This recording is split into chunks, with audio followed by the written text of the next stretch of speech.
One love family, what's up? Jesse Tree here, having a beautiful day. I hope you are having a beautiful day.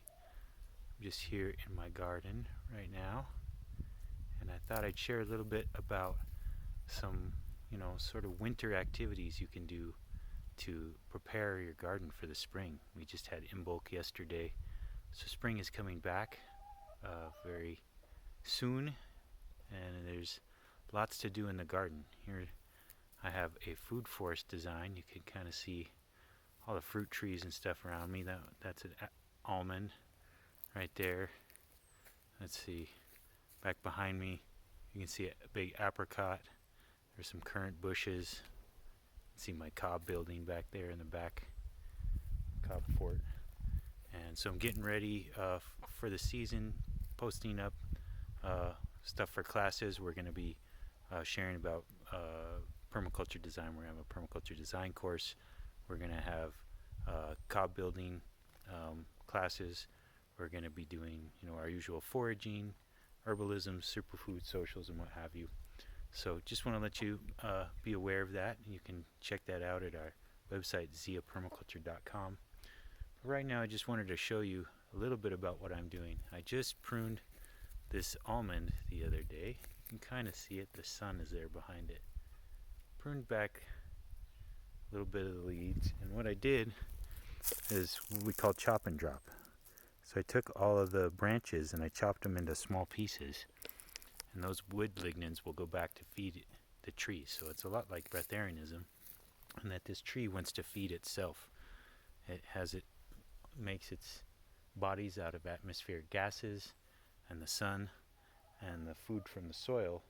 And if we drop that stuff down that we clip out of it back onto the soil, it's feeding wood lignins back to the tree. It's making a habitat for mycorrhizal fungi by having that wood that the fungi can jump onto.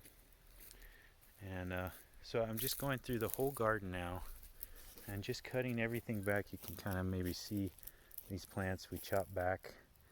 And I wanted to also show you really quickly about how to propagate elderberries. So if you have elderberry plants, this is a really great way that you can have more elderberries. So right here, this plant right here is an elderberry, and it's super simple. Just going to take one of these stalks of elderberry from here, and clip off these little side branches and chop and drop that stuff for the rest of this plant to live off of. I'll clip the little end, and now I can clip this into small sections. It's like maybe 9 inches or so. I'm just going to clip those up into small sections, and then you simply stick those in water and they'll grow into new plants. So now you can see here I have, I see 6 little sticks, and I'm just going to submerge in water and we'll let those suckers grow. So that's pretty fun. And this thing about the food forest design is you're creating a perennial system like a forest that is self-sustaining. So we'll plant, like here I have a donut peach, and so we plant in guilds. So what I have underneath here is kind of coming back now with some yarrow, and this mess of stuff is comfrey. So the comfrey is a medicinal herb that I can use for making herbal preparations, salves and such.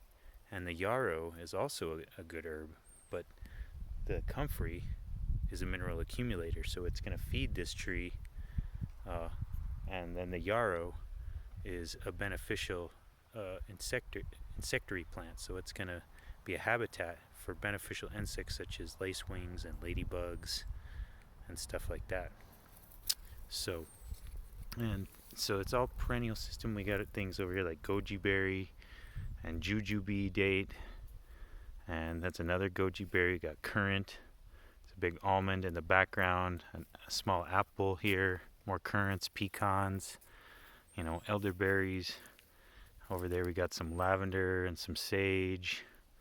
So, when you get those things with the strong aromatic oils in them, like lavender and sage and rosemary and such planted in your garden, some of these things, on the one hand, we're nurturing the soil by doing the chop and drop. We got the mineral accumulators that are building soil. You got the beneficiary insectary plants. So this is how it's similar to, health.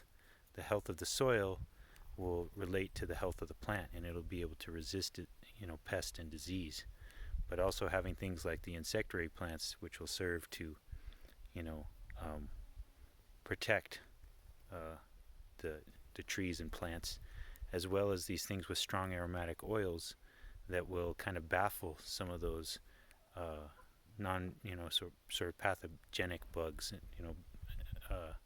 and then we plant things like garlic in the soil and feed the soil indigenous microorganisms. So we do a jadam preparation and some KNF preparations where we gather up the indigenous microorganisms from